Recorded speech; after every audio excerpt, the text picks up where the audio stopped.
and welcome to the Justice Committee's 29th meeting of 2019, with apologies from Margaret Mitchell.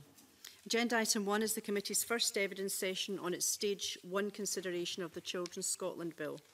Can I refer members to paper 1, which is a note by the clerk, and paper 2, which is a private paper.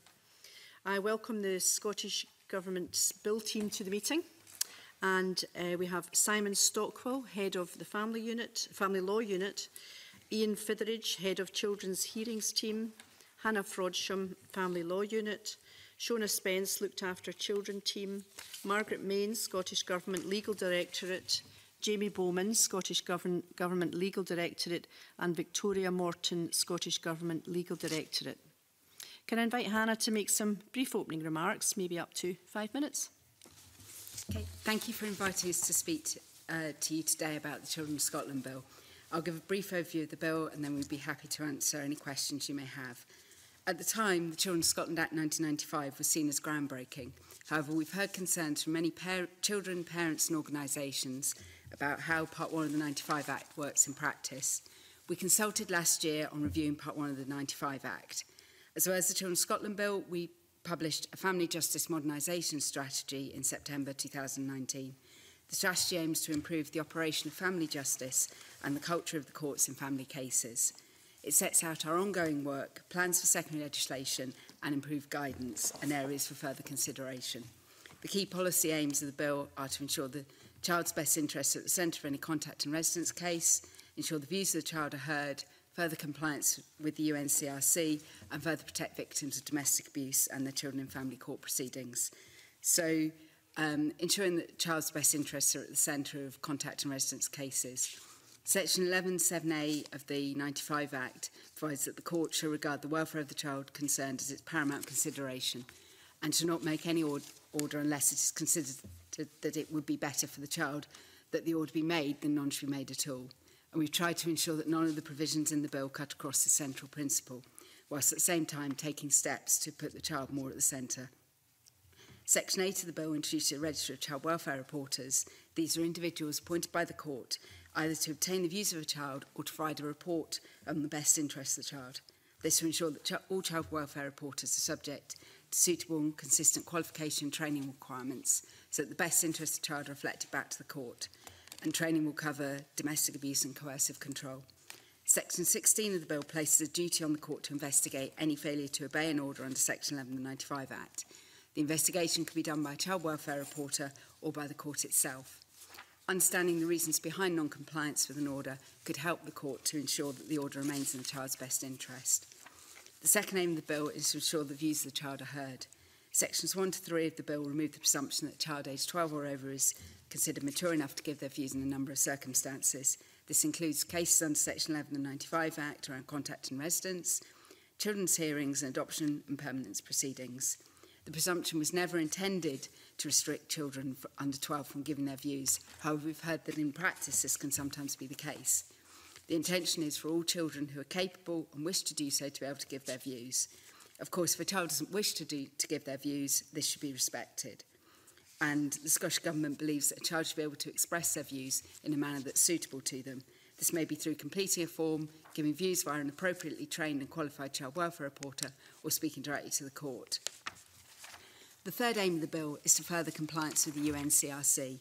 The policy memorandum which accompanies the bill provides further information on the relevant UNCRC articles to the bill.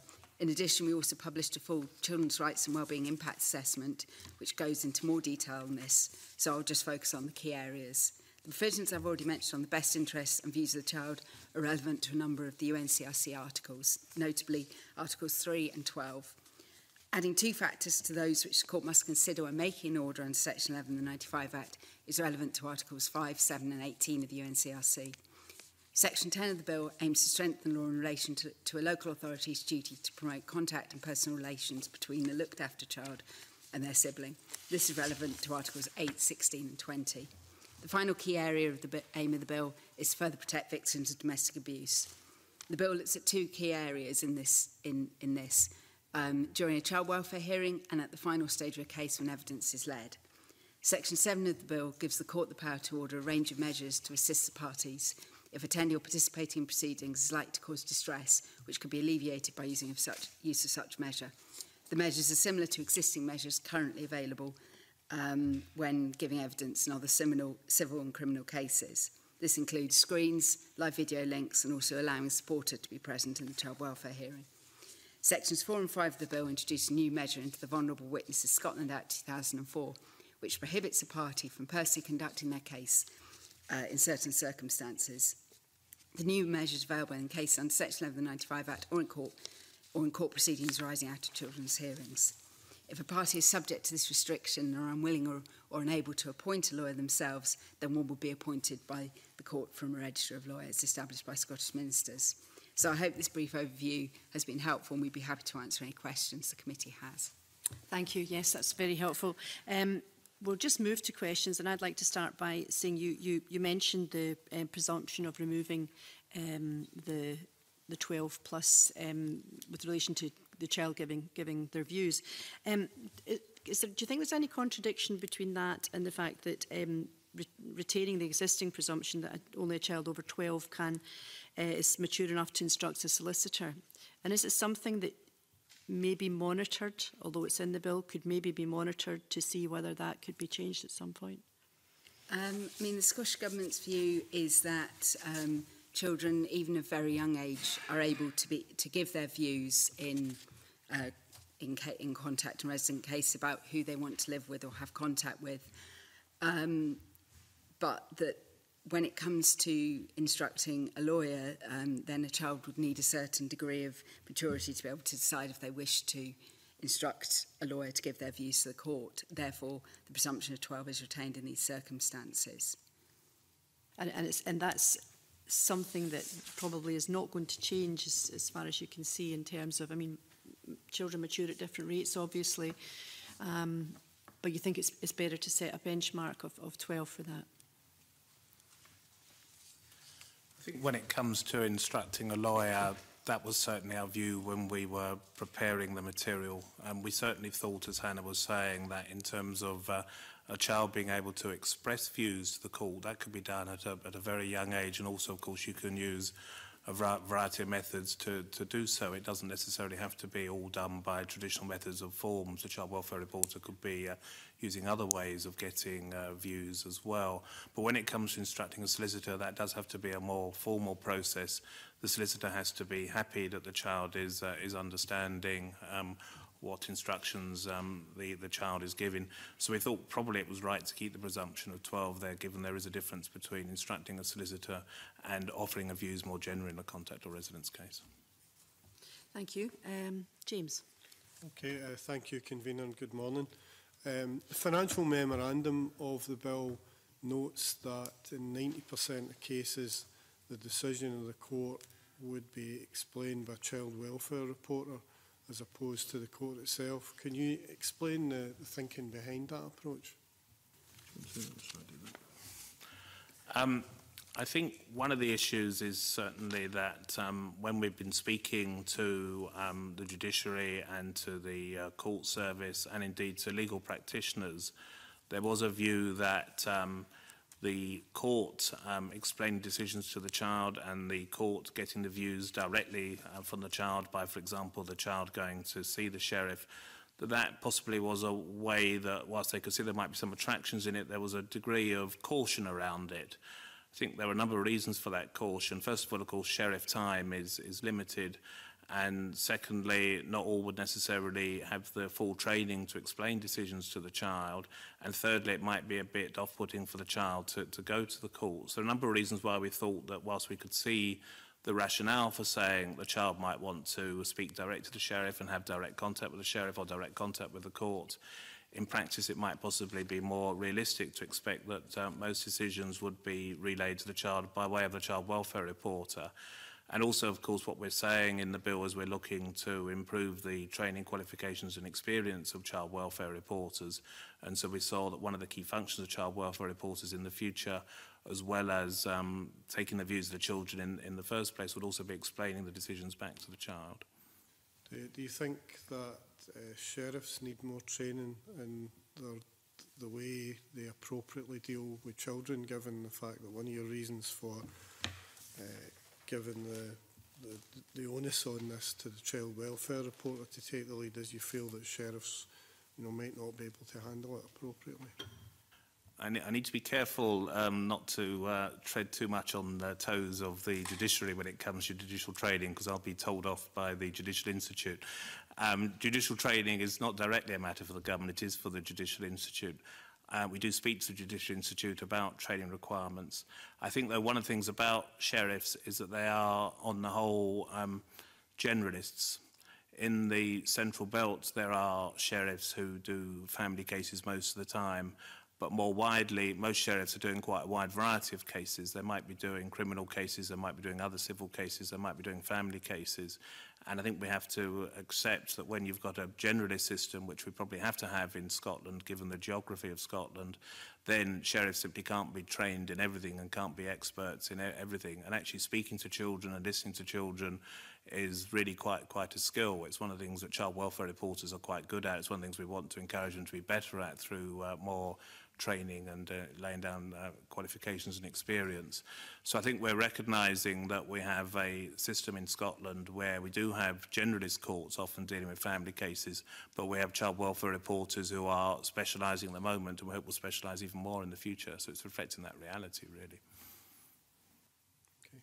Thank you. Can I just, on the back of that, just ask you about your view on integrated domestic abuse courts to hear both criminal and family family cases? Is that something that you would support, consider? We have considered it. We published some research about the time the bill was introduced, which looks at some detail at how it's operated in other jurisdictions. We can certainly send the committee a link to that research if that would be helpful. I think we have some concerns about how it might work in practice. One of the concerns might be if the entry to the court depends on there being a criminal case, what happens if the person who's accused is found not guilty or not proven? Does it then fall out of the court and back into the ordinary courts? Another concern might be, would this operate all across Scotland, or would it just be in some parts of Scotland? There might also be knock-on implications in terms of the scheduling of other cases. And also we'd need to think about, well, which lawyers will be doing this, because there might be some issues around some practitioners might be skilled in family law, other practitioners might be skilled in criminal law. So I think when it comes to integrated domestic abuse courts, there's quite a lot actually to think through, really, when we published the research, and we're certainly going to look further at the issue. But I think we felt that really we weren't ready to do it in this bill, because there really were quite a lot of issues to think through before we actually introduced it. Thank you. It might be helpful if you could maybe send that link. That would be perfect. Thank you. John. Thank you, Convener. Good morning, panel. Can I ask perhaps yourself, Mr Stockwell, I readily accept that governments consult on a wide range of issues but don't necessarily make their way into the bill. One of the areas that was consulted on was child support workers, a mechanism, as the title suggests, to support them through the system. Can you explain the rationale for the Scottish Government not including that in the bill in front of us, and could you maybe suggest if there's any proposals to legislate that way in the future? One for you, or one for me? I mean, we appreciate that child support workers can play an important role in ensuring children are able to give their views, but there are concerns that a child may end up with a number of children, a number of child support workers for different situations. For example, children's hearings and criminal cases, which may not be in the child's best interests. And also, many children already have child support workers if they're in areas of the country which have them, which are areas such as West Lothian, Aberdeen and Glasgow. And we're also aware that Scottish Women's Aid offer child support workers. So that was why we proposed not to put it in the bill. But in the Family Justice Modernisation Strategy, we said we would consider it further because we also need to ensure there is a joined-up approach for the different sorts of advocacy and support workers. Thank you. Yeah, I would understand capitalised that there might be a specific term, child support worker, but you're right to identify that there are a range of people who provide support across a range of circumstances. Are there any plans in that strategy then to maybe have a template for for someone who'd have the capability, or a post specification for someone to have the capability to provide that support through and including court at all? I think you're right, Mr. Finney, that we need, as part of the work in the Family Justice Modernisation Strategy, to give some thought to what are child support workers for and what qualifications, experience and training would they actually need. I mean, one of the issues that we've been wrestling with for the past 10 years, really, since I started this job, is the experience and training qualifications of child welfare reporters. I think if we were to make provision in legislation on child support workers, we'd also need to think about what training do they require to carry out their role, and also what role would it be. And I certainly have some sympathy with what I think is your suggestion, that we'd also need to think about a holistic approach, looking at child support workers in a variety of situations, and whether it be possible to have one taking a child through what might be a variety of processes. Clearly, that's perhaps easier said than done, but I think we would certainly look at, if we were to introduce child support workers in the future, what would their role be and how could it be a joined-up service and not just a pity service? Okay, thank you very much indeed. Can I just mention that within the children's hearing system that we will be introducing advocacy workers, and I think that's the type of person you're referring to. They're coming around about spring of next year, and that's a person that can help the young person through the process and help prepare them and understand what another person that can express a view for a child as well. I suppose it's about, you know, finding out what their own needs of the child is and how they support them through the whole process of the hearings, and that would go into the court side if the hearing extended into proof or whatever stage that went to. I think it's useful to see how that's going to go in the interim. I think that would be helpful for us to evaluate how that goes, and actually maybe there's an opportunity to extend that across if it works. Thank you. That's very interesting, and you're right to say, of course, an evaluation would be important, because there's no point in training someone to a skill that you would need to be deploying that skill, and we're trying to avoid people going to court rather than having a skill that's required in court. But I'm sure that we'll follow that work with great interest. Thank you. Thank you. Can I ask why Section 12 of the bill didn't include a specific statutory requirement relating to parental alienation? Parental alienation is a term that is much disputed amongst practitioners and amongst voluntary sector organisations and amongst others. It attracts considerable attention. I know that Scottish Women's Aid would argue that some of the research around it is not right, whereas other organisations, shared parenting organisations, would argue that it is appropriate. I think our view tends to be that the Scottish Government generally supports both parents being involved in a child's life. We recognise that in some cases that's not always possible. I think the term parental alienation would probably attract a considerable amount of adverse comment, and so we didn't think it right to include it in the bill. You could include something about one parent turning a child against the other parent, but in practice I think if that was happening we would expect the court to pick that up in any event and to cover that. So on the specific term parental alienation, I think we thought that would perhaps raise more concerns than it would answer. And more generally, I think if there is any evidence of that type of behaviour happening, I think the court would have to look at what's the best interest of the child and take its decision anyway. It's quite an extreme phrase, but there are issues around contact with parents if the child doesn't want that, and I think that's something that we need to look at strongly, because there have been issues with that in the past, and it maybe comes down to training, it maybe comes down to just understanding the needs of the child, but I take your point on that. Thank you. Thank you. Shona. Good morning. Could I ask how the government envisages the statutory regulation of the child welfare reporters and curators, how that's going to work in practice? So, for example, how the government proposes to set fee rates for the officials in question, whether that's the reporters or the curators? Yes, certainly. I mean, this has been a long road for us because we've been looking at child welfare reporters ever since we published some research on this a number of years ago, and we set up a working group after that. I think there is general consensus that there needs to be regulation of child welfare reporters. Clearly, we would be doing that by secondary legislation, and we would be consulting widely on the secondary legislation as to exactly what needed to be laid down.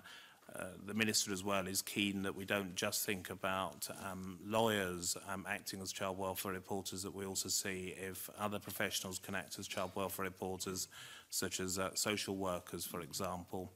When it comes to fee rates, we have existing models to follow. We have the work that's currently done by the Scottish Legal Aid Board about how much they would expect to pay for a child welfare report. And we also have a model on the children's hearing side, which Ian Fitheridge is responsible for.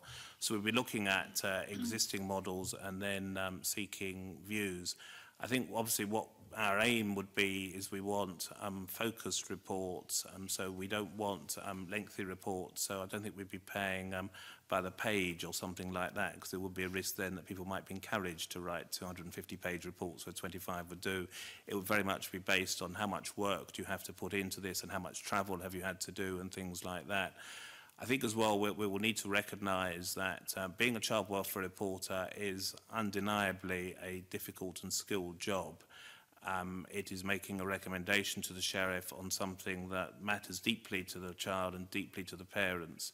It's not a straightforward matter by any stretch of the imagination. The sheriff's courts very much rely on child welfare reporters and usually do follow the recommendations. So the fee rates would have to be set at an appropriate level to attract good quality people to do the work. Okay. Section 13 would require that the courts only appoint curators where necessary and give reasons for that appointment and reassess every 6 months. The reduction in the number of curator appointments made in family cases would likely therefore be the result of that. Is that potentially a problem, or? I don't think so. I think the aim here really is to ensure that the curator is actually needed and is working to protect the child's interests. We do want to make certain that when somebody is appointed to do this sort of work for the child, that the child actually does need the person, that it's helpful. So we put these checks in just to make certain really that, well, the court has decided that the child needs a curator, possibly because the child is quite young. We need to check really that the child continues to need the curator, and the curators continue to perform a useful and valuable role. So I think the provisions are there really just to act as a check to make certain that the role of the curator is still required in a particular case. Right, okay, thank you. Thank you. Supplementary from Liam. Up that question in the first instance, Mr Stockwell, been suggested to us that the threshold for that is around necessity as opposed to child's best interest in terms of the appointment of a curator. Would it not be more appropriate to set the bar at best interest, which would probably be more consistent with the approach that's generally taken throughout the course of the bill? I think we'd have a look at any particular points that were made in written or oral evidence about whether we've got the wording right. I mean, I think at the moment it does sort of talk about protecting the child's interest, which I would have thought would cover the type of point you're raising. But obviously we'd look at any detail points that come in on that area and see if we've got it quite right. Okay, and similarly in relation to the child welfare report, it had been suggested to us that the responsibility as it currently stands is to the court as opposed to the child. Now, I know they'll have maybe a broader range of responsibilities, but in those instances where it touches upon the child, would it not be more appropriate for the primary responsibility to the child as opposed to the court? Ultimately, of course, the court has to have the welfare of the child as its paramount consideration. So I think we possibly do get there, but perhaps by a more indirect route, in that if the court decides to appoint a child welfare reporter, the court still can't abdicate its responsibility that it has to decide the case with the welfare of the child as being its paramount consideration. and the child welfare reporter knows when they're appointed that their primary responsibility has to be to give a report to the court which has accounted that key paramount consideration that the welfare of the child is paramount. So I think that aspect probably does work all right at the moment, in that the legislation is clear that the welfare of the child has to be paramount, and the court knows that, and the child welfare reporter would know that when they're appointed as well. I suppose in the absence of a specific reference to an advocate, for example, unlike with the hearing system, that having a child welfare reporter primary responsibility to the child would address the concern that's been raised in that context. I think I would probably say I think it already is to an extent, because, as I say, the welfare of the child is paramount. So certainly the child welfare reporter is reporting to the court, but the child welfare reporter's primary duty is not to the parents or to any of the other parties to the case. It's to provide a report on what's best for the child. And the child welfare reporter can already be appointed specifically to get the views of the child, and not to, and rather than to look at the best interests of the child. It just depends what is decided in each case as to why the child welfare reporter was appointed. Okay, we'll explore this with future panels, I'm sure, but thanks. Thanks. Thank you. James. Thank you, Convener. I'm interested in the approach set out in section 46 of the bill in relation to cross-examination, and in comparison to the approach taken in the children's hearing system. It would appear that there are greater restrictions in terms of cross-examination in the children's hearing system than there are in the approach set out in the bill. I wonder what your thinking is on that. I mean, we're aiming to ensure that in both situations that witnesses are appropriately protected in both systems. I mean, children's hearings proceedings focus usually on the behaviours of either child or their parent, and these are set out in the Statement of Grounds, which is specific and detailed. The protective measures open to witnesses are tailored depending on the nature of the grounds.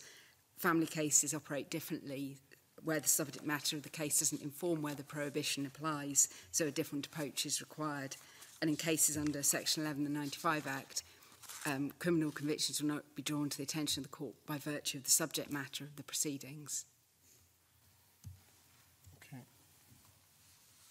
Thank you. Supplementary from Fulton.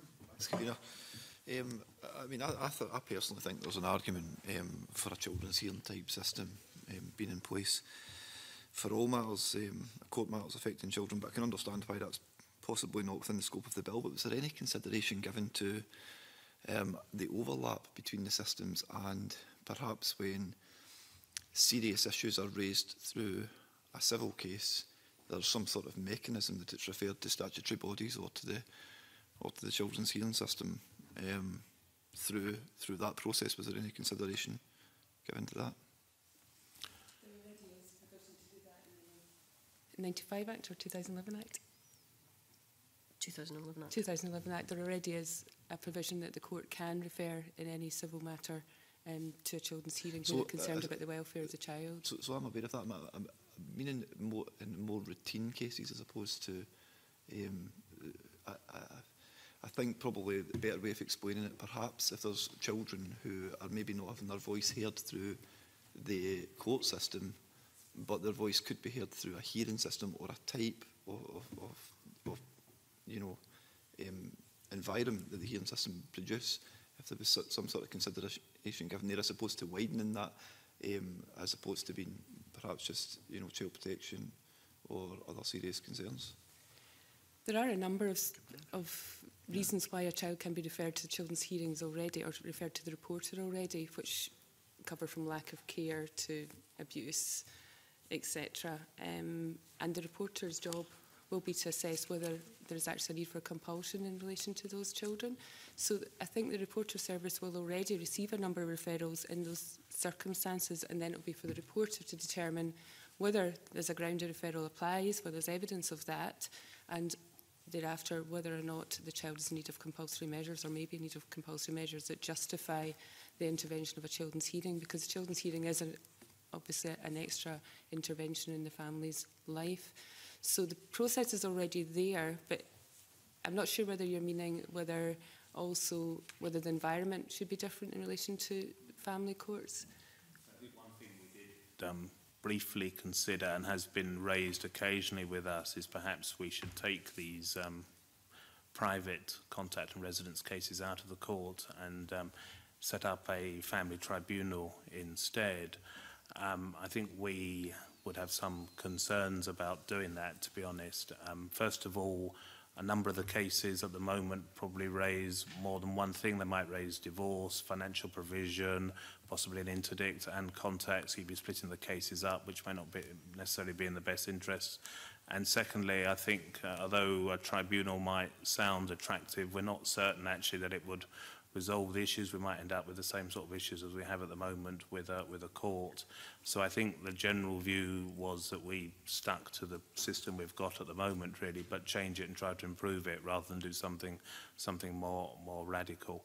I mean, clearly we're aware that, for example, in England and Wales, they have family courts and family judges, and they have a system like that which has got a high degree of specialisation. But I think we've recognised it's harder to do that in Scotland, given our geography, really. Okay. Thank you. Liam? Good morning. I'll stick with James Kelly's line, if I may. So in your opening, Hannah Frodsham, you talked about sections 4 to 7 and talking about how one of the practical impacts would be to prohibit certain parties from personal conduct of their case, and instead they would have a lawyer appointed by the court from a panel that's appointed by the Scottish Government. Now, during consultation, I think the Scottish Government consulted on a different model under which you'd provide automatic legal aid for litigants who are subject to a ban on personal conduct. So can I ask, what was the thinking underlying the change in approach? Who would pay for the automatically appointed lawyer? And is there any research on what impact this measure could have on the profession? I mean, as you pointed out, the bill takes the power to establish a register of lawyers who will be appointed. We would only expect that these lawyers would be appointed in very few circumstances, A, because the cases generally don't reach the stage of getting to proof. Secondly, that by the time they do get to that stage, quite often a party will already be represented. And then also that a party may well be given the opportunity to, or will be given the opportunity to either seek legal aid funding for a lawyer if they're eligible, or pay for one privately. And so the list of lawyers is there as a kind of, is there when parties are not eligible or are not, can't find or are unable to appoint a lawyer. So, but the reason why we didn't put it down as kind of a legal aid system is that a party may not meet the financial or merits test for legal aid, and there may be cases where a party has tried to obtain a legal aid lawyer in their local area, but this hasn't been successful, and a party could also use this as a delaying tactic in the court proceedings, and that's why we proposed to introduce the register of lawyers. In terms of who would pay, we would assume that it would be Scottish ministers that would fund the lawyers. I understand. Thank you for the clear answer. Just sticking with the same sort of area, in contrast to the position with vulnerable witnesses at sections 4 to 6, in the context of section 7 of the bill, no litigant is deemed vulnerable as such, and instead you have several different elements to the test of whether someone might be defined as vulnerable. So again, can I ask what is the thinking behind the difference in approach between sections 4 and 6 and section 7?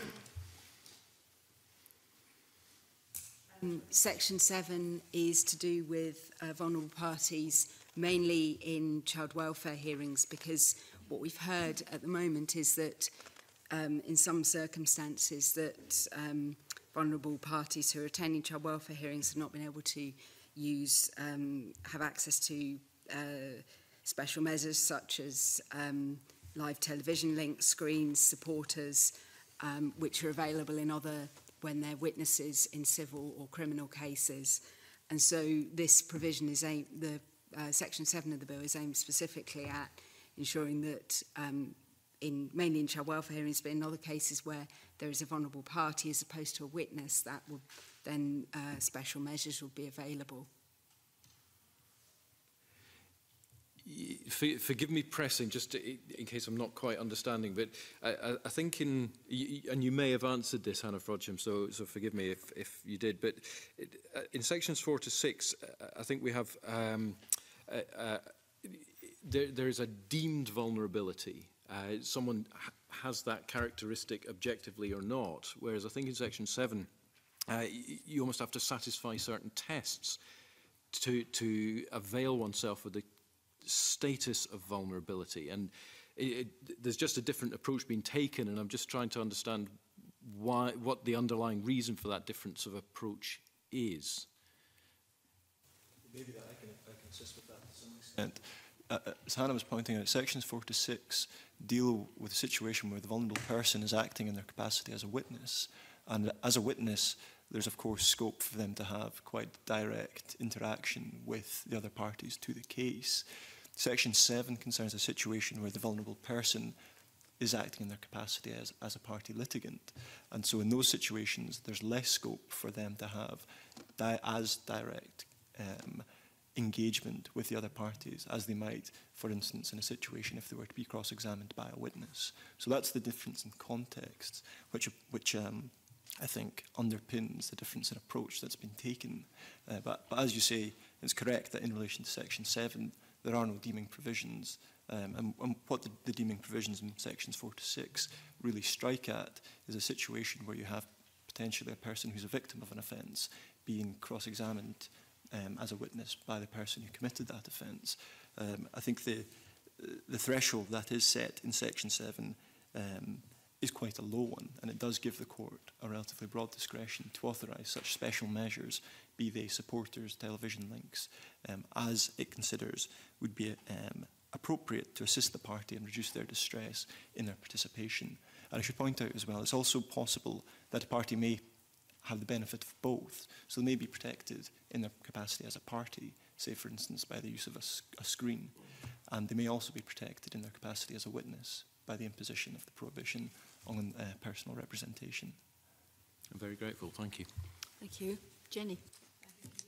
In terms of the enforcement of court orders, if someone fails to follow a court order, Section 16 of the bill would impose a new duty on the court to investigate why the order has not been complied with. I'd just like to ask for the panel's views in terms of how often you think that would be carried out by a child welfare reporter as opposed to by the court itself. I suspect that's quite a difficult question to answer, actually. We know that at the moment what we were being told by some of the voluntary sector organisations that support people involved in these sorts of cases, what they were telling us was that they thought it was fairly patchy in terms of how the court actually dealt with enforcement of court orders, that there wasn't necessarily any consistent procedures laid down, and that as a result the court possibly wasn't doing quite as well as we might hope.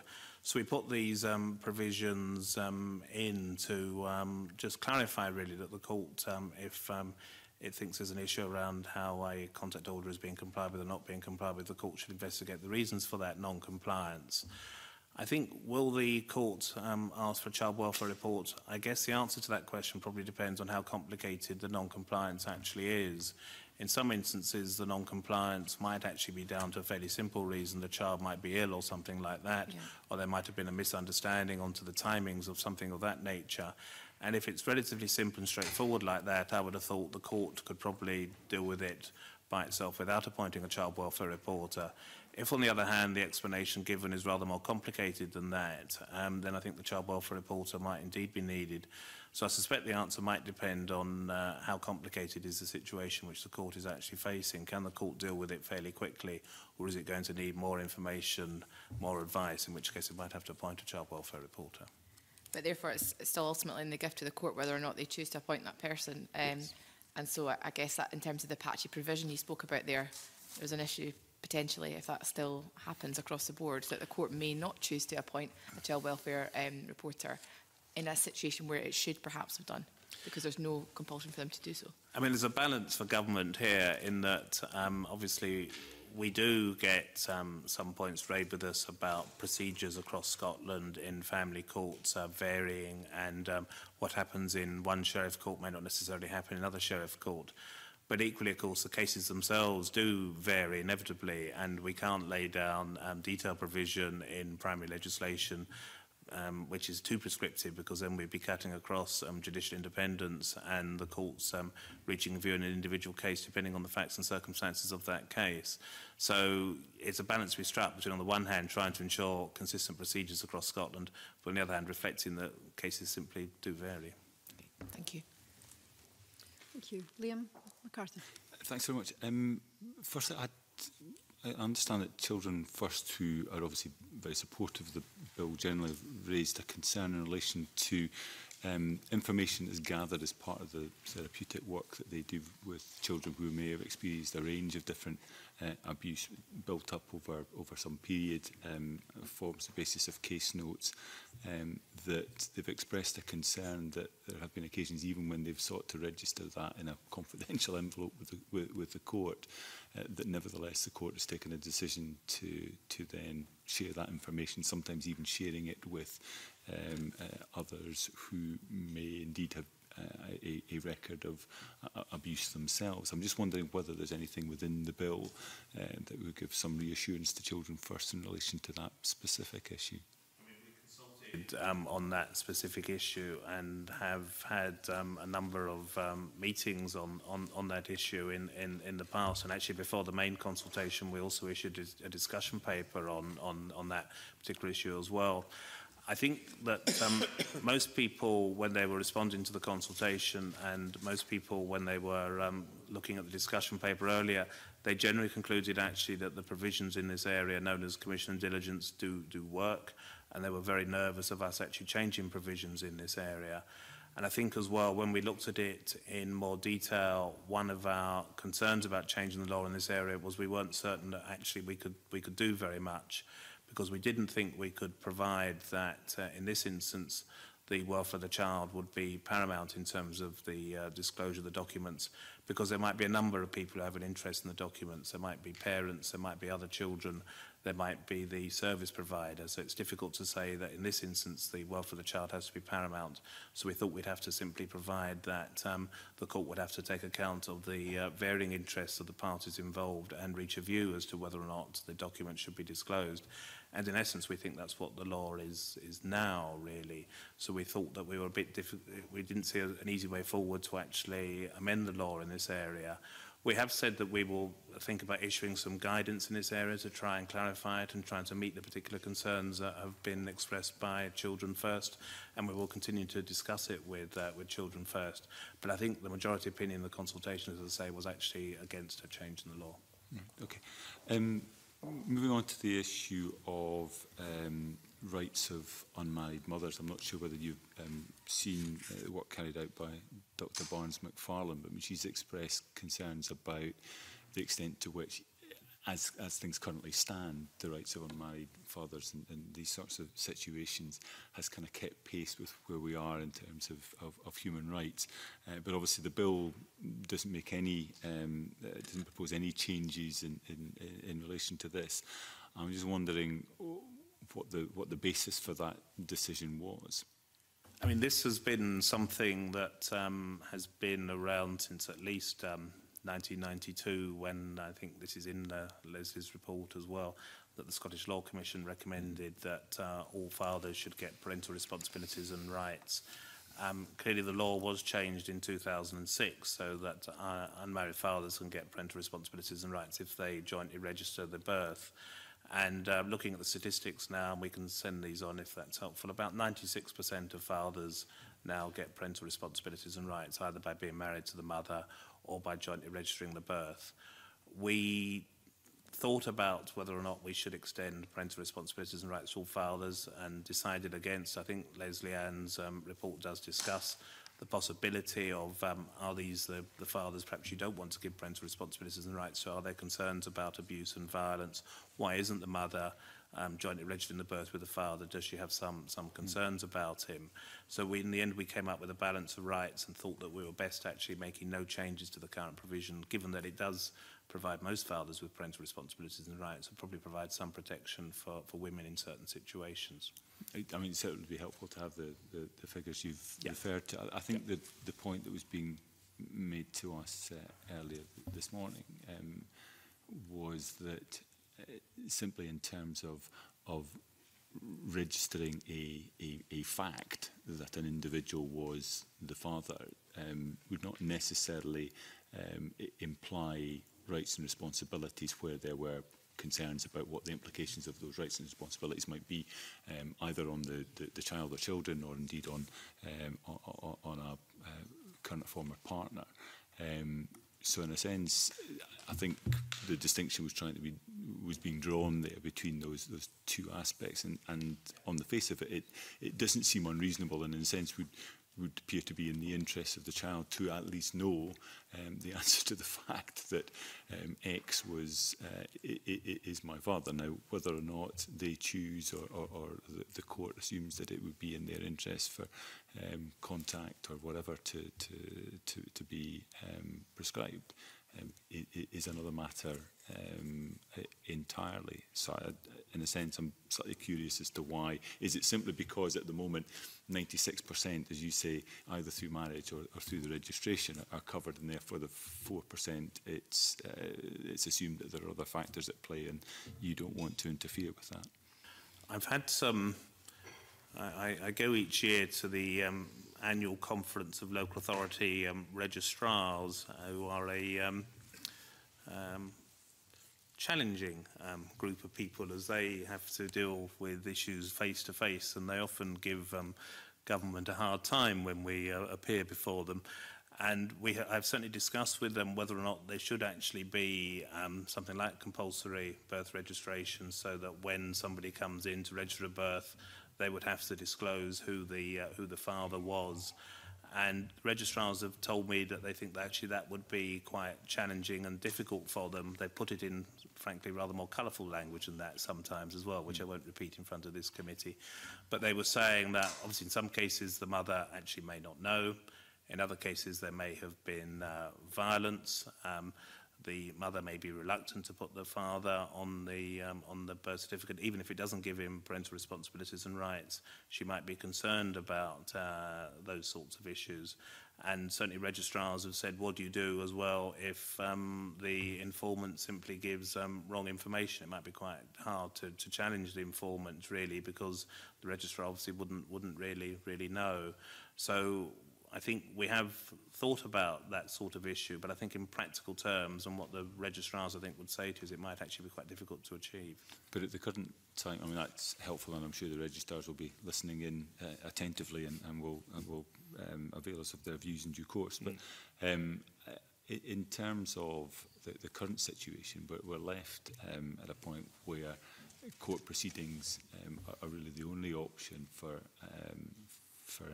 a father who has been denied what they see as their right to be registered as the father. And that, in a sense, seems to be almost incentivising a point of conflict where, in a sense, without applying rights and responsibilities, there's a way of at least registering the fact that an individual is the father, would there not? I mean, I think it's a balance of rights here. Clearly, we could make provision which we could try to enforce, so that all fathers are named on birth certificates, and obviously that would provide a benefit to, in many cases, provide a benefit to those fathers. But then there might be some downside for the mother in certain cases as well, particularly depending on the nature of the birth and the nature of the relationship with the father. So I think we have reached a balance of rights here. And in practice, as I say, the sole birth registration rate is now only about 4%. We have provided information. I think we'll look to update this in terms of what rights and responsibilities you get through joint birth registration. The rate of sole birth registration has fallen in recent years, as the statistics would show. It's gone down from about 6% to 4%. I know that registrars do provide information to people when they register the birth and sort of talk them through what the issues actually are. So I think probably in practical terms, I think what we've got is actually quite a reasonable system in terms of birth registration. I think by and large it's worked fairly well, and I think if we changed it, there might be some concerns about impacting adversely on rights of some people. Okay. We'll brace ourselves for the registrar's submission and get ready to redact the more colourful language. I'm sure they will be polite to you, Mr. MacArthur. I know in the another area where there isn't provision in the bill is in relation to requiring parents to at least attend information sessions around the opportunity of mediation. And again, it'd be helpful if you maybe set out why government's chosen to not, in a sense, put this within the bill. Yes, I mean, I think first thing I would say is, although there's nothing in the bill on mediation, we certainly recognise the value that mediation has in a number of family cases. There is financial support for mediation. In the correspondence we get, we regularly refer people to mediation, and we're certainly looking to improve our guidance and signposting to mediation as part of the Family Justice Modernisation Strategy. So we're not ignoring mediation. I think when it came to putting provisions on the face of the bill, there's a number of reasons why we decided not to do that. First of all, there's obviously the issue around domestic abuse. Scottish Women's Aid and others will say that there should never be mediation when there's been domestic abuse. You could try and put provisions in. Just on, and I entirely understand the rationale behind that. Yeah. But in a sense, what we're talking about here is making available the information around mediation rather than a requirement or a presumption in favour of mediation as a first course of action. I think we probably assumed that, I mean, if you looked at the English model, that you probably would have some exemptions from getting that information, and that one of the exemptions would actually be around domestic abuse.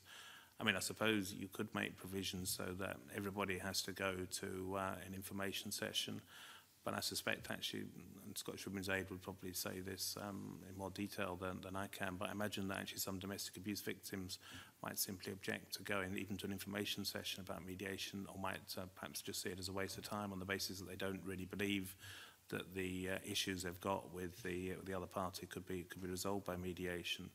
So I think there would be issues around mediation, around domestic abuse, I think, even if it was just an information session. I think as well you'd also need to look at whether there was any need for any other exemptions. Certainly we've looked at the stuff in place south of the border.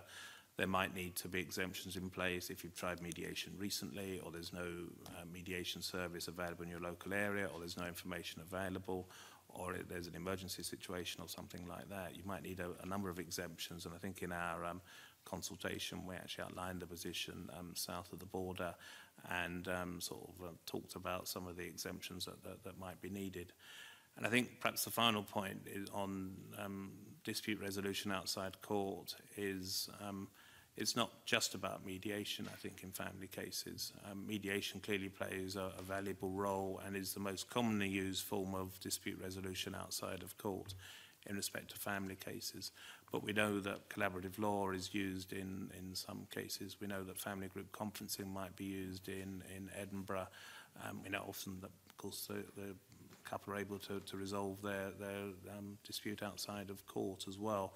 So I think it's not just about mediation, it's about other forms of dispute resolution, which again is probably another reason for actually providing information guidance rather than actually putting something firm on the face of the bill. I mean, I appreciate the fact that a kind of reasonableness test would be required. Where there isn't a service available, then clearly it's unreasonable to expect individuals to go down that route, and broadening out the definition to, as you say, alternative dispute resolution mechanisms as opposed to simply mediation, again, wouldn't appear unreasonable, but would send a stronger signal that, in a sense, at least availing yourself of the information about what those alternatives are is in everybody's interest, even if you were to reject it at the first point of asking.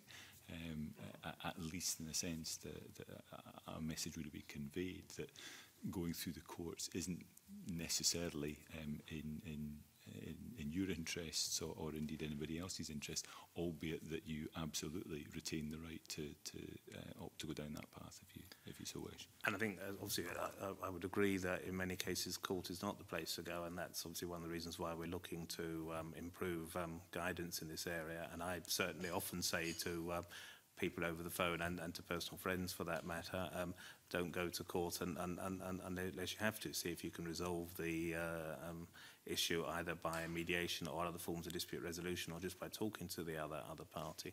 But I think we tend to see that as being something that would work better by way of providing better guidance and information rather than actually by putting provisions in the bill. I mean, you've referred 2 or 3 times to drawing parallels with the provisions that are in place south of the border. I mean, is there a view that that's throwing up a series of either unintended consequences or just inevitable circumstances that you would wish to avoid and therefore taking a decision not to go down that route in this bill? I think the English provisions, I mean, one thing that happened south of the border was when they introduced what they called MIAMs, they also largely removed legal aid from family cases. So it can be slightly difficult to look too closely at the English provisions because they took legal aid away in a way that we simply didn't in Scotland. But I think generally the message that we've seen from south of the border is it's not been a great success. The amount of mediation hasn't really seemed to increase, and you have had to have a number of exemptions from the requirement to go to an information session. So certainly I think when we looked at the provisions south of the border, to us, to be frank, they did seem a model not to follow. Okay. Thanks. Thank you. Fulton.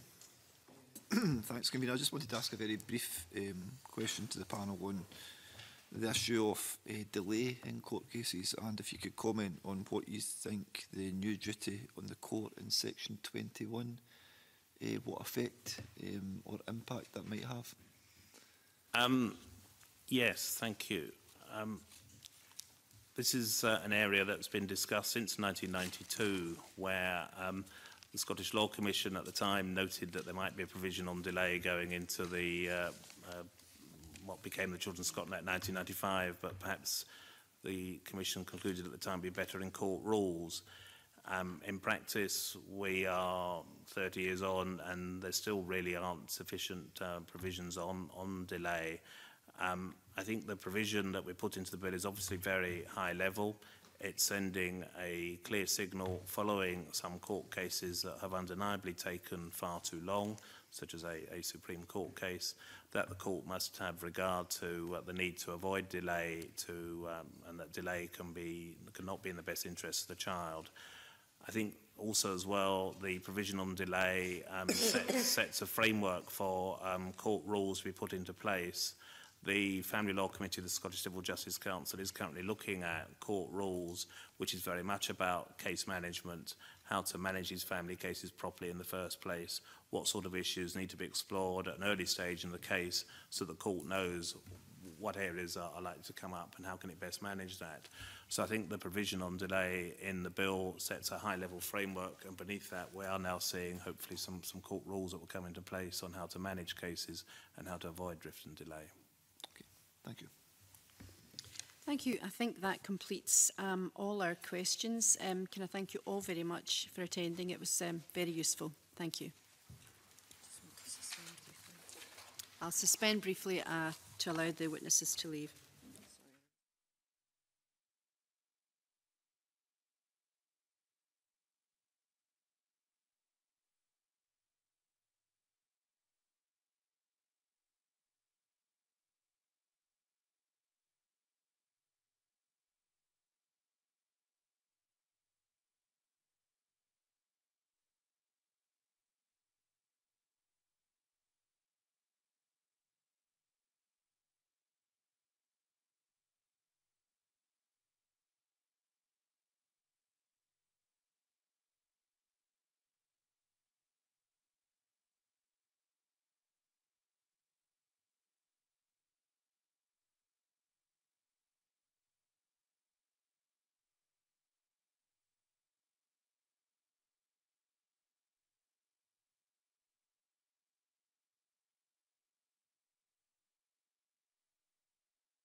2 is feedback from the Justice Subcommittee on Policing on its meeting of the 21st of November 2019.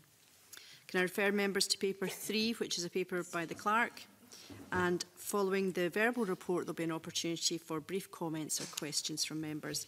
Can I invite John Finney to provide feedback, please? Thank you, Convener. As you say, the committee has a paper, and the subcommittee met on the 21st of November when it took evidence on its inquiry into the use of facial recognition technology by the police service in Scotland. Issues were raised about Police Scotland's intention to introduce the use of live facial recognition and their current facial matching processes. Witnesses raised a concern about whether there is a sufficient legal framework for the use of facial recognition technology by the police service and whether legislation has kept pace with the development of this technology. The subcommittee heard that there should be a clear framework and guidelines in place before live facial recognition is used in Scotland. Another concern raised was the high level of inaccuracy associated with this technology, and particularly falsely identifying women and those from black and ethnic minority communities. Witnesses felt that the police service should verify the claims made by private technology companies before purchasing facial recognition technology. Excuse me. I beg your pardon. The subcommittee also heard that due to the invasive nature of live facial recognition technology, its unreliability and bias, public support for its use is low. The police service needs to demonstrate there is a clear purpose for using this technology which meets human rights requirements. There's also a need to demonstrate that they've learned lessons from the approach taken to introduce the use of cyber kiosks for frontline officers, in particular adopting a transparent approach and including stakeholders from the outset to shape policy. The subcommittee also heard that examination of the issues around the use of live facial recognition technology by the police should be a key priority for the Scottish Biometrics Commissioner once they are in post. The subcommittee will hold its next evidence session on facial recognition technology on the 5th of December. And as you say, I'm happy to take any questions. Thank you. Do members have any questions or comments? No? Okay. Then that concludes the public part of today's meeting.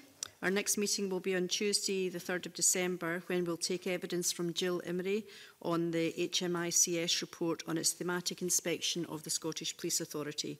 We now move into private session.